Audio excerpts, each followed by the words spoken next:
Welcome back friends, I am Diksha and you are watching Bihari Backbenchers. Class 10 chapter 9 heredity and evolution के आज के discussion में हम speciation को समझने की कोशिश करेंगे।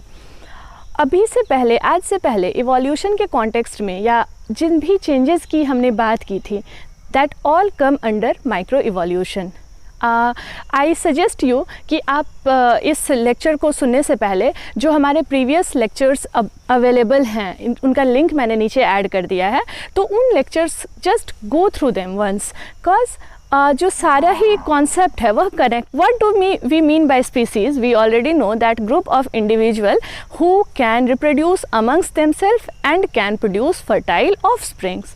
तो यह स्पीसीज़ अगर प्री एग्जिस्टिंग स्पीसीज़ के स्प्लिट अप होने के कारण बन रहा है, मतलब अगर कोई स्पीसीज़ ऑलरेडी प्रेजेंट है और वह स्प्लिट अप हो जा रहा है रिप्रोडक्टिव आइसोलेटेड ग्रुप्स में, मतलब ऐसे स्पीसीज़ हैं जो ऑलरेडी एग्जिस्ट कर रहे हैं बट अब वह बहुत सारे फैक्टर्स की वजह से स्प्लिट अप हो गए दो या दो से अधिक ग्रुप्स में, और वह ग्रुप्स रिप्रोडक्टिवली आइसोलेटेड हैं, मतलब आपस में इंटरब्रीड नहीं कर पा रहे हैं।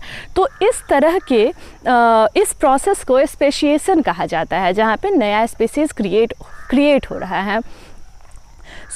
जो भी हमने बात की थी इससे पहले, वह डिस्कशन हमें यह एक्सप्लेन नहीं कर रहा है कि यह स्पेशिएशन किस तरीके से हो रहा है। और इतना तो हम सब जानते हैं कि जब से इस अर्थ का ओरिजिन हुआ होगा, उस वक्त जिस तरह के इंडिविजुअल्स प्रेजेंट रहे होंगे अर्थ पे, जिस तरह के लिविंग ऑर्गेनिज्म, जिस तरह के स्पीसीज़ प्रेजेंट होंगे अर्थ पे, वह आज के समय में नहीं है। तो उनमें चेंजेस आया है, नए नए स्पीसीज़ क्रिएट हुए हैं। तो यह माइक्रो इवोल्यूशन यह एक्सप्लेन नहीं कर पाता है कि नए स्पीसीज़ कैसे क्रिएट हो रहे हैं। This is the concept of speciation. Speciation means एक जो ऑलरेडी एग्जिस्टिंग स्पीसीज़ है वह स्प्लिट अप हो जा रहा है, टूट जा रहा है एक से अधिक स्पीसीज़, मतलब ग्रुप ऑफ डिफरेंट स्पीसीज़ में। एक species individual of same species होने के लिए उस ग्रुप में एबिलिटी होनी चाहिए कि वह आपस में रिप्रोड्यूस करके फर्टाइल ऑफस्प्रिंग्स को प्रोड्यूस कर सके। बट जब नए स्पीसीज़ क्रिएट हो जाते हैं from the previously existing one, तो वह अब आपस में रिप्रोड्यूस नहीं कर सकते हैं, उनमें एक रिप्रोडक्टिव आइसोलेशन क्रिएट हो जाता है। इसके बहुत सारे फैक्टर्स हैं that we don't need to get done with right now. Before moving further, you need to understand population and subpopulation. Population means group of all the individuals of a species living within the bound of a specific area. मतलब किसी specific area में एक species के जितने individual belong कर रहे हैं वह सारे आपस में मिलकर के एक पॉपुलेशन बनाते हैं। अगर अर्थ को हम वह स्पेसिफिक एरिया लें तो सारे के सारे ह्यूमंस जो प्रेजेंट है वह एक पॉपुलेशन है। अगर India, that is geographical barrier, अगर इंडिया को एक स्पेसिफिक बाउंड्री लें तो इंडिया में जितने भी ह्यूमन बीइंग्स प्रेजेंट होंगे वह सारे के सारे एक पॉपुलेशन से बिलोंग करते हैं। And the next thing is सब पॉपुलेशन. सब population means a specific fraction of a large population that shares one or more additional properties.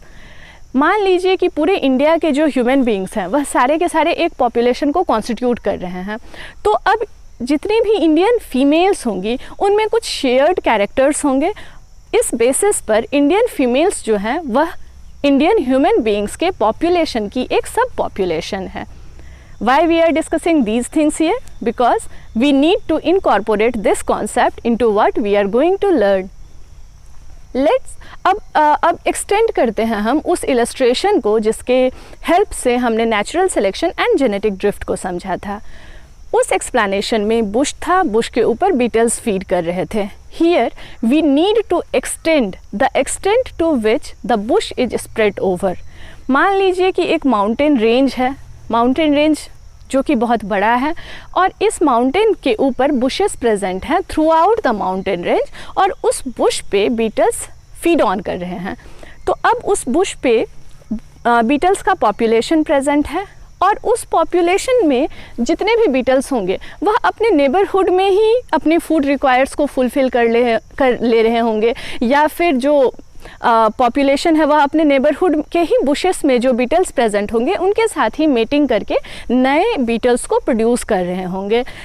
Try to understand it this way. मान लीजिए कि यहाँ पे माउंटेन रेंज की जगह हम एक फॉरेस्ट की बात कर रहे हैं और इस फॉरेस्ट में बीटल्स प्रेजेंट है, तो जो एक्सट्रीम दिस कॉर्नर में जो बीटल्स प्रेजेंट होंगे वह उसी जगह पे फीड करेंगे, रिप्रोड्यूस करेंगे, बजाय इसके कि वह होल द वे ट्रैवल करके इस पूरे फॉरेस्ट के जो एक्सट्रीम अदर कॉर्नर में बीटल्स प्रेजेंट हैं उनके साथ जा कर के मेट करे, या वहाँ पे जो बुशेस प्रेजेंट है उसके ऊपर जा कर के फीड करे। तो सिमिलरली यहाँ पे जो माउंटेन रेंज है उसके ऊपर जो बीटल्स प्रेजेंट है वह अपने आस पड़ोस में ही अपने फूड के रिक्वायरमेंट को फुलफिल कर रहे होंगे और मेट कर रहे होंगे। तो इस वजह से उस पॉपुलेशन के बीच में एक सब पॉपुलेशन क्रिएट हो गया होगा, कुछ सब पॉपुलेशंस क्रिएट हो गए होंगे।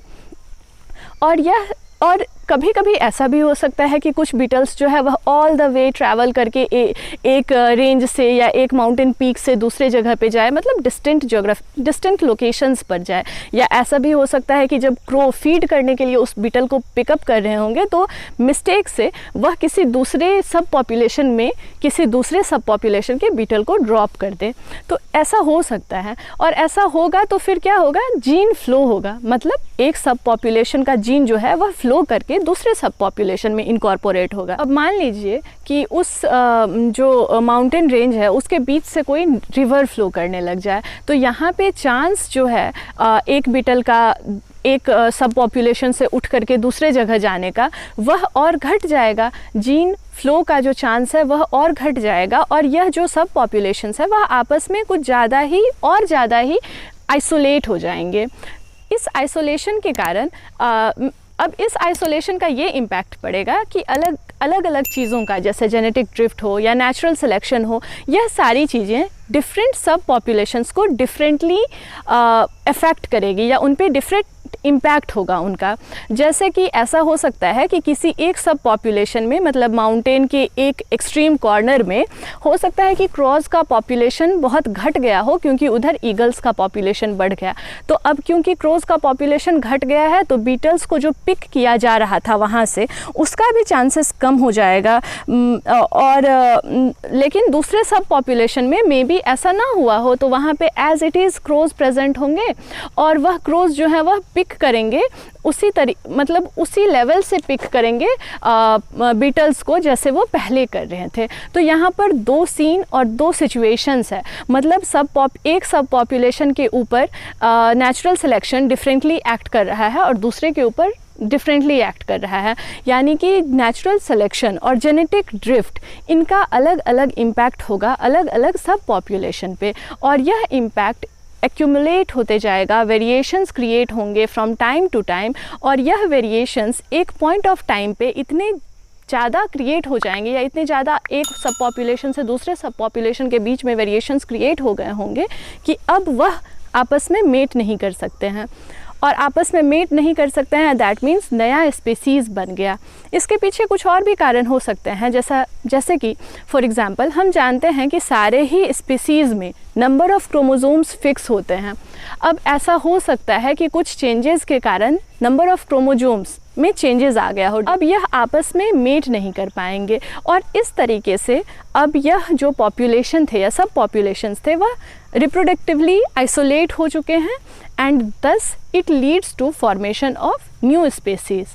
So this was all that we needed to discuss today. Speciation, the formation of new species or the splitting up of a single species into one or more species, and this is how it occurs. For more information and for more videos, stay put. Thank you.